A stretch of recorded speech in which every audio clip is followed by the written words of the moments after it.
Oh yeah, I also forgot to mention one thing. A lot of people who I've came across who have dominating characters and who like some kind of control, um, you are, or is more on the submissive side, not the free-willed kind of side, with the whole liking of the power thing, including lots of submissive people who have that opposite attract to dominating people. Is not of all, but definitely the majority, the average person who've had like sex conversations with. We can talk about different aspects of sex, like the emotional, the morality, or if you do it for other purposes, or of reward, or romance, or foreplay, or whatever.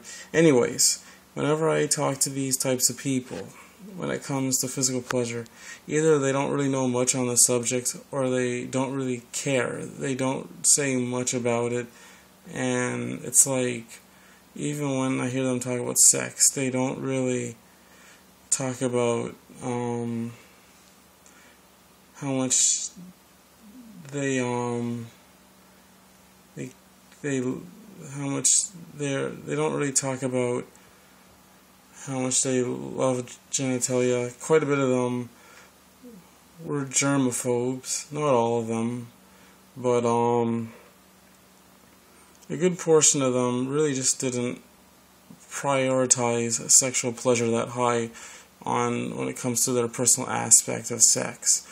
And like I said before, when it comes to a lot of rulers who run the countries, presidents, governments, these people who live for authority because that's the type of field that they worked hard to live for, or the submissive ones who run in authorities to be controlled like a puppet. Anyways, when I talk to people who have these similar behaviors, like I said before, they don't focus on the physical aspects of sex, the pleasure part that much. They don't know so much about, when I talk to them in detail, they don't know so much on the deep parts of erotic pleasure. They don't know too much on the areas of the genitalia. So many of them weren't even familiar with a clitoral hood.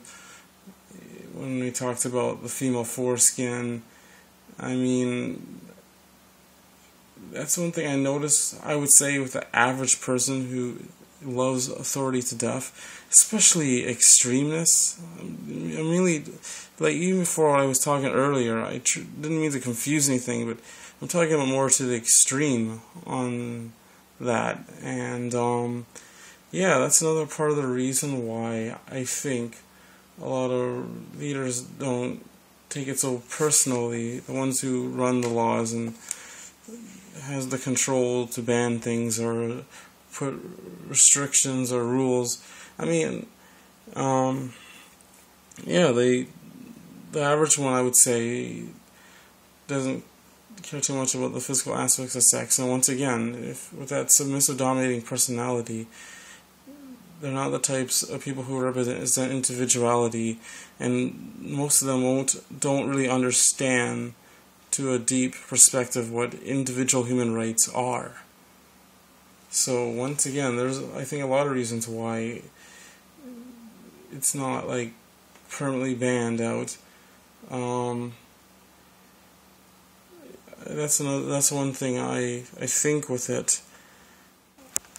Another thing too is why is it that they are attacking on the male penis and not the female's vaginas anymore, like before it became illegal? Well, here's the thing. I think if I don't mean to be mean. I know there's a lot of Muslims that are against this and don't do this, so I'm not trying to offend certain people, but basically, I think that if the Jews were replaced with the Muslims, and let's just say, the Jews had their history of when they came to the United States, and then things started going certain ways.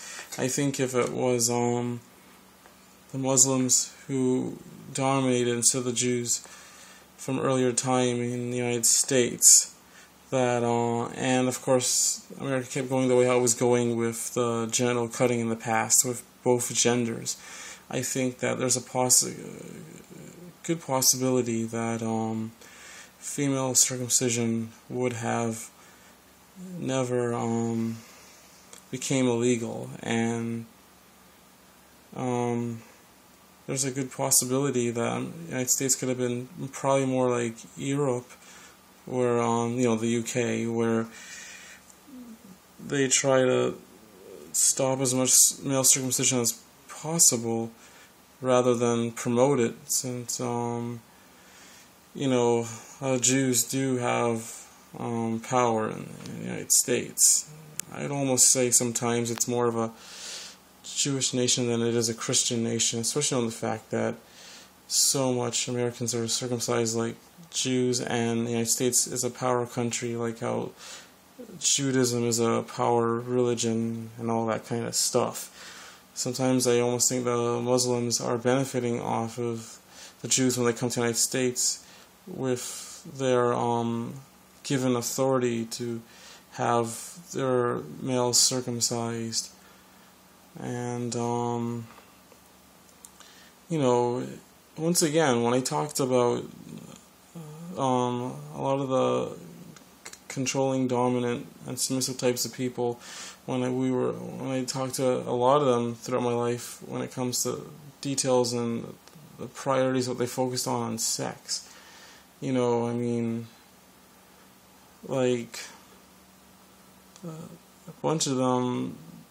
quite a bunch of them, the males, didn't even pay attention or was that familiar with the whole clitoris thing, and sometimes I almost think quite a bit of power dominating people don't give that much attention there.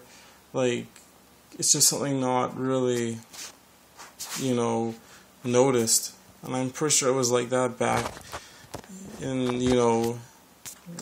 Egypt times, back in the day with Abraham and stuff like that. I'm pretty sure if Abraham discovered the clitoral hood, then females would have to have some type of similar male circumcision form, and that Jewish women would have to have their clitoral hoods removed.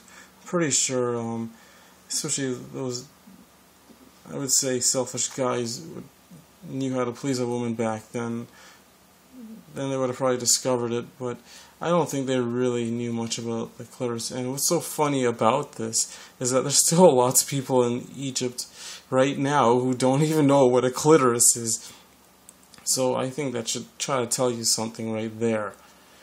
But anyways, I'm trying not to go off topic here because I already did. And I'm just trying to talk in general from extreme points, so please don't be so offensive. I'm just saying some thoughts and ideas that will probably most likely change as I learn more throughout my existence on Earth, my lifetime here.